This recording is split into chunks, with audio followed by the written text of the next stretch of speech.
One of the more bizarre stories that I have ever seen in a sporting event just happened in Mexico. And in this year's Mexico Marathon, we had a total of 30,000 runners, which is a huge amount. This is a very, very big race. But believe it or not, a huge portion of this big field chose to cheat. And at the moment, 11,000 runners have been disqualified because of using cars and public transportation mid-race. Now, when it comes to tracking down cheaters in marathons, there's a few key people around the world that actually do this full time. There's one man that showcased that many people have been cheating using forms of transportation such as this. There's a few other people that look at electronic timing. And then in this race, they were able to do the same thing using their electronic trackers on the racing bib. And despite massive confusion for a few days, it seems as though thousands of people jumped in streetcars, cars, and trains in order to cut time off of their marathon finish. Now, I've seen a lot of wacky and bizarre things in marathon running and in track and field in my days. In fact, there's been a lot of cheating scandals that have honestly just been truly bizarre, with people switching bibs and with athletes cutting courses in various ways.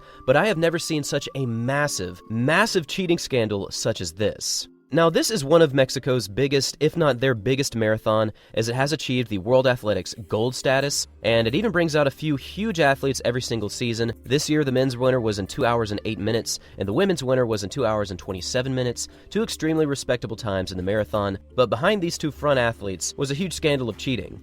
In my mind, it only makes sense that something like this would happen if thousands of people actually worked together, planned something like this, and then actually executed it on the day, trying to cheat the system and basically lying to race officials for the entire marathon. Now, the reason that it took a few weeks for this news to actually come out is because they wanted to make sure that this wasn't some glitch in the matrix of marathon running. Sometimes you'll see issues with race tracking, and you'll have issues with finishing times, but typically it doesn't happen on this large of a scale, so it took about 2 weeks for the information to come out. But based on the electronic tracking and various eyewitness accounts, this does seem to be exactly what happened. I have never seen anything like this, and this is a huge issue because you never see this many people cheating. Sometimes you might have a handful of athletes on any given day doing a few weird things such as cheating like this, but 11,000 people, ladies and gentlemen. This is unheard of, and hopefully nothing like this ever happens again, because cheating really is not something that needs to happen on any level, whether it be performance-enhancing drugs or cutting corners in a race.